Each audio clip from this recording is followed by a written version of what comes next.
Today I've got a batch of brand new clips of the Meg making a fool of herself and some never before discussed things on this channel, moments from 2025 that were rather embarrassing for Meghan, that just encapsulate how bad of a time 2025 ended up being for Meghan. Before we dive in, I would like to invite you to subscribe, click the like button and the hype button, but only if you want to. So the Meg started 2025 with ambitions far bigger than she could handle, evidently. And she made this hugely cringe pronouncement that 2025 was going to be her best year. She was going to return to, I guess, better standing, victory, success. I don't know. She thought she was gonna come back from, the timeout that the public put her in after all her lies and nonsense.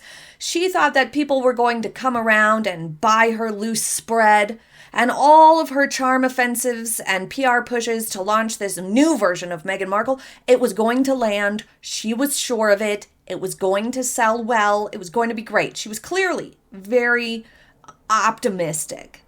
See grainy footage of the Meg frolicking on a wintry gray beach.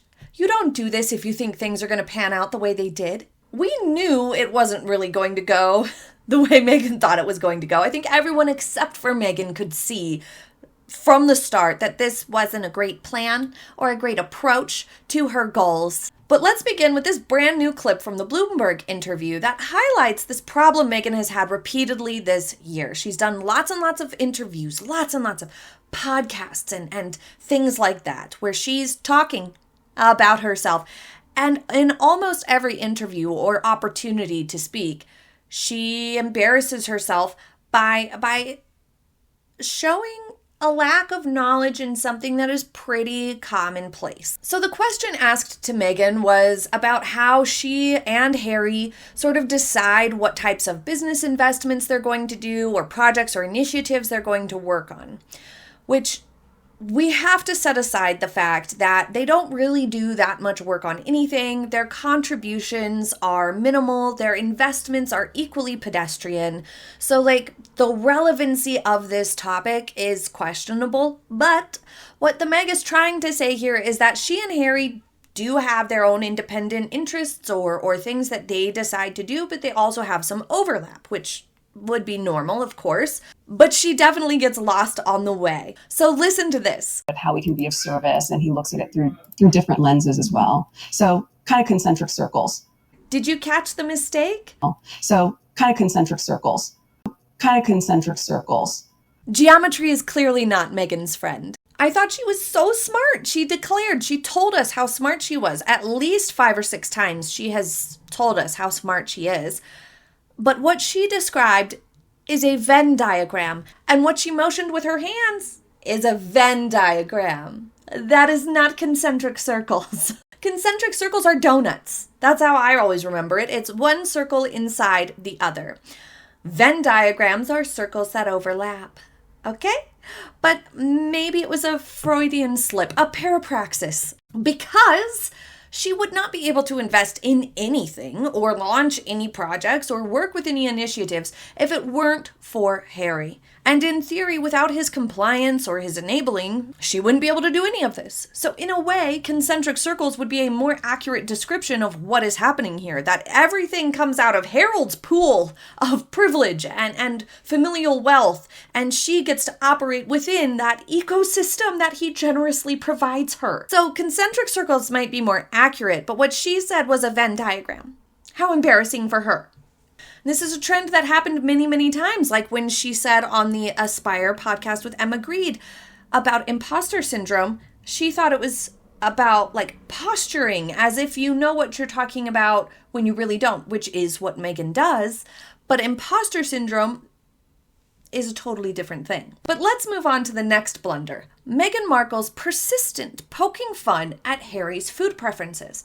Now, on the surface, of course, this could just be normal couples banter, but it doesn't really land coming from Meghan, and Harry's not there to laugh along, so it very much feels like she is laughing at Harry in these instances. Not exactly a nice thing for a doting, loving, thoughtful wife to do. On her now defunct show, With Love Meghan, she did this often. And she would laugh as if it's the most hilarious thing that Harry doesn't like shrimp or cinnamon. It seemed like every chance she got, she'd point out, you know who doesn't like this ingredient? My husband. Along with everyone else likes this. And like I said, it could be silly couples bantering, but it doesn't really work when the spouse isn't there. And coming from Meghan, it just sounds mean. It doesn't land. It sounds a lot more like a narcissist who thinks that anyone's preferences that are different from hers are wrong. Like, if you don't like a certain movie, then you're crazy. You are absolutely wrong. This movie is the best, and anyone who doesn't like it just doesn't get movies. That sort of a vibe. I'm sure you've experienced something similar to that at some point, whether it be food or music or movies or even people. And it's something that people who are higher in narcissism tend to do. So that's how it comes across from Meghan. And by doing this repeatedly on the show, it just kind of drove home the mean girl energy that she's trying desperately to get away from. She really has a habit of drawing attention to the wrong thing, to her own controversies or shortcomings, doesn't she? Another example was when she claimed this in the Bloomberg interview. No, my friends have to read those things. Like, I have real best friends, the same ones since I was 17. You know, like, she has real friends, not fake, that she's known since she was 17 specifically. This only drew attention to the fact that she invited 0 friends to her wedding. It didn't make people think, oh, of course she has friends who shouldn't have to read tabloids about her. Of course. Why didn't we think of this? That is not what happened. When she said that, everyone said, what are you talking about? Where were these friends for your wedding? Or all the other big events in your life so far, like anniversaries or having a child or things like that. Where were they then? What happened? Why didn't they get an invitation to your wedding? If they are real best friends that you've had since you were 17, then surely they would have been invited to your wedding. Instead, she invited a small collection of Suits cast who were only allowed to attend the ceremony, but not the evening reception, mind you, which is its own problem. It was revealed in the press that Meghan said that the evening reception is only for her new circle of friends. So everyone who wasn't invited to the evening reception was, I guess, there for like a farewell jaunt. And it was her old circle of friends who were allowed. And that was just the Suits cast pretty much. And then that one lady, Jessica Maroney, who she ghosted like a year later. Where were these best friends? These real, not fake, best friends. So this comment just a few months ago ended up only drawing attention to the fact that these friends didn't seem to have been around until now, when it is incredibly convenient for Meghan in trying to manufacture a less cold, less heartless, less narcissistic image. She needs these real, not fake friends now. She needs them to prove that she's not terrible. So whether or not it's true that she has these real friends, she's floating this idea right now out of desperation to try to get people to believe that she does have long-term friendships that survived. The fact that they weren't invited to her wedding is something she just hopes people forget, I guess. But it wasn't just Meghan who made a fool of herself this year or made a really public blunder. No, Harold got in on the fun too. Listen to this clip from June 27 when Harry embarrassed himself. My wife in 2018 was the most trolled person in the world. So there was a lived experience in that. But at no point did we suddenly think, okay, well, let's go on, let's take this industry on. Big question here. Does Harry know the difference between searching or Googling or mentioning someone and trolling? Because I don't think he does. Because there's a huge difference between trolling, which would be like poking fun or being mean or bullying with absolutely no cause, not constructive criticism, not saying this is crazy, but like actually attacking a human being in a very unfair and unkind manner, mocking them, etc. Like actual bully behavior. That's trolling. But just searching, Googling, or having mentions, that is not inherently trolling or positive. It's neutral. It is an umbrella of absolutely all potential search queries. Those that are normal, neutral, Nice, not, whatever. Meghan Markle was the most Googled person in 2018, not the most trolled person in 2018. I don't even think that there's data collected to see who was the most trolled person in any given year anyway, because there's an element to that is subjective, right? It's a subjective claim to a degree on what is trolling and what is not.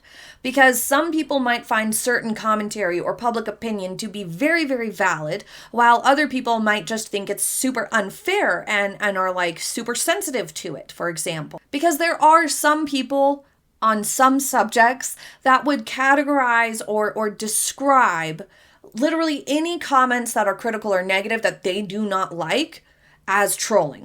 Simply disliking something that is said doesn't automatically make that a trolling comment or that person a troll who said it. So there's not really a fair or reasonable way to quantify who is the most trolled because of that reason, because of that subjective element to it.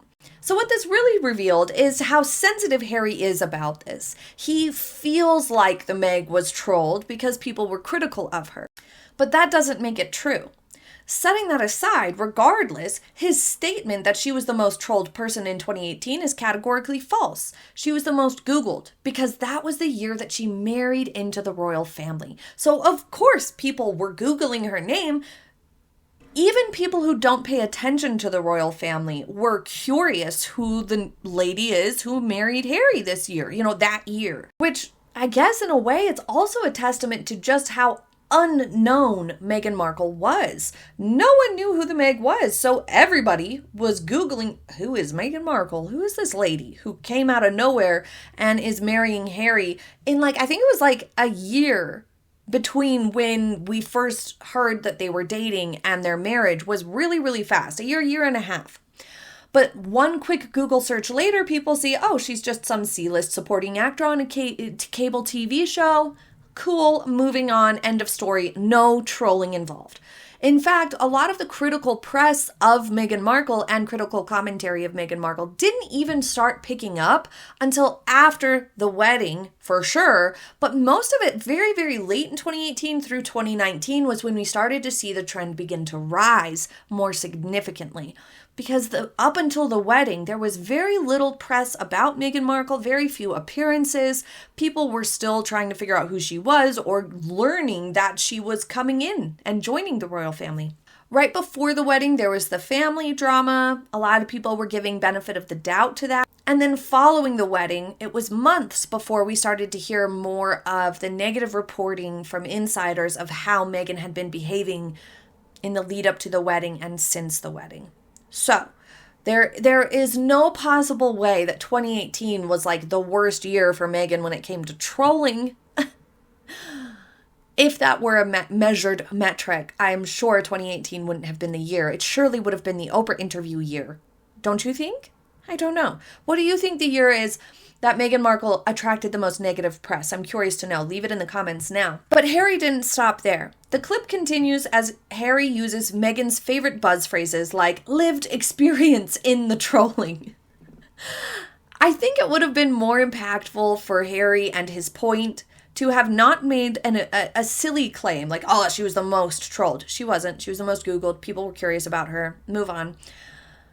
But it would have been more impactful and honest to have just said, it didn't feel good to know that she was having a lot of criticisms or negative comments or people weren't responding very well to her. It didn't feel good. And we wanted to put that energy into helping make the internet a kinder place for everyone so other people don't have to feel the same way that she did or something like that. Because he was using this as one of the reasons why he cares about the initiatives around internet safety or just, making the internet a better place, I guess you could say. That's what this discussion was about in the context of this comment. But saying things like a lived experience being what made you want to take the industry on is a little intense. Those things just don't connect the same to people. They feel vengeful and they feel cold, also a little bit contrived, like you're puffing it up into something bigger than it is. And that feeling or that take on what he's saying here, that he's blowing it out of proportion a little bit, is validated by the fact that he got his facts wrong and said the wrong thing, said that it was most trolled when she was most Googled. Very, very different.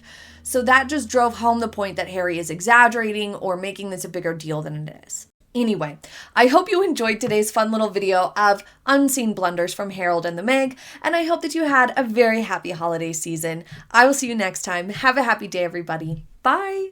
And she gets to operate within that ecosystem that he generously provides her. So she's sort of like the donut hole, I guess.